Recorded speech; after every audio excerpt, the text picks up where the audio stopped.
Delhi is now the most polluted city in the world, taking over the dubious distinction from Beijing. Strict crackdown on polluting industries and vehicles has meant that the air has cleared significantly in the Chinese capital. So how did Beijing deal with the air apocalypse? And what lessons can New Delhi learn? TV Today Network's managing editor Rahul Kamal finds out in this ground report from Beijing.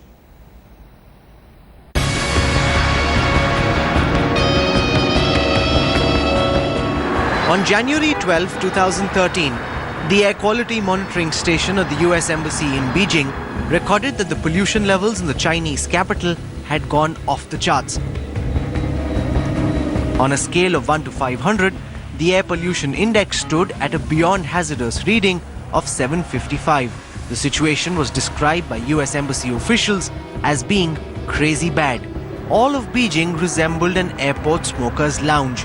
Alarm bells were pressed, apocalypse was declared, and the lives of citizens changed forever. It's a really bad day. I can't go outside. And even when it's a bad day, I can't go outside. And every Wednesday I have soccer lessons, and if it's above 200, I can't go outside. And I can't do soccer. So it's pretty sad. I can't go outside like used to a few years ago. And I don't really like it. Organized protest is strictly barred in communist China, but such was the fear and fury of the citizens that pollution protests went viral despite the Great Firewall of China. Amongst the reasons that pollution became such a hot-button topic was growing public awareness. A NGO called the Institute of Environment and Public Affairs launched an application called the Blue Map app, which monitors the level of PM 2.5 in the atmosphere. The application became an instant hit with more than 3.5 million downloads. And the idea behind the app is to use data, to gather data about air quality information, but not just air quality information, but also information about companies and their emissions. So how big are the emissions from some of these largest emitters in China, and give people the opportunity to see some of these big companies in their area, exactly what levels they're emitting at.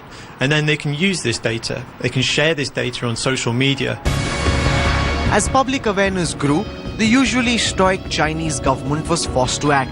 Premier Li Qiang declared a war on pollution. The government introduced a tough new environment protection law at the beginning of this year. The new law has increased the accountability of polluters by imposing stricter fines. Companies are now required to publicly disclose the environmental impact of all their discharge. All violations by polluters are put out in the public domain. The law has also increased the accountability of government officials. There are provisions for demotions, dismissals, and criminal prosecution of officials who cover up violations. The law allows NGOs to file public interest lawsuits against offenders. The law also provides for whistleblower identities to be kept confidential. In addition to enacting a tough law, authorities in Beijing have taken stringent measures to counter the negative effects of air pollution. Beijing has resolved not to use any coal-related products by 2020 in 6 districts neighboring the capital. Construction of all new oil refining, cement, and thermal power plants has been banned starting March 2015. Whenever city authorities issue a red alert, restrictions are placed on the number of private cars, and heavy vehicles are completely banished. Vehicles bearing odd and even numbered license plates are allowed on the streets on alternating days during red alerts. Beijing has eliminated yellow label cars which failed to meet the national emission standard at the end of 2014. 1.44 million old vehicles have been banished from the roads between 2011 and 2014. All factories are shut down during orange alerts. China plans to close numerous small-scale enterprises in nearly a dozen industries, including dyeing plants, oil refineries, and pesticide producers, in an effort to clean up its water supply. There's a strong push towards solar power to ensure renewable sources of energy replace polluting fuels like coal. The results of the government's efforts are finally beginning to show. A Greenpeace study released at the end of last month shows a 13% fall in the level of PM 2.5 in Beijing's air for the first quarter of 2015. This is the first time in many years that the level of pollution in Beijing has come down. seen a gradual improvement of the air qualities, especially when we're talking about the PM 2.5 concentration. Actually, we have just Greenpeace just released a report to compare the first quarter in 2015 compared with the PM 2.5 concentration with last year first quarter, and we have seen especially the most polluted areas in north of China that's seen a reduction of the concentration.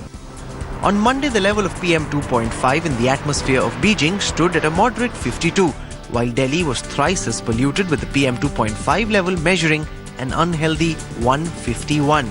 As the saying goes in China, clean air does not come to those who wait. The time to act for the Modi Sarkar is here and now.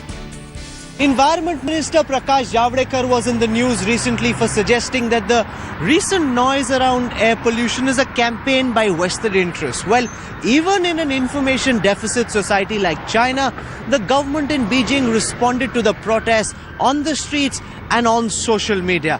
It's about time that the Narendra Modi government too launch India's war on pollution and stop seeing conspiracy theories in our polluted atmosphere. With camera person Kirpal Singh, this is Rahul Kamal reporting from Beijing for Headlines Today.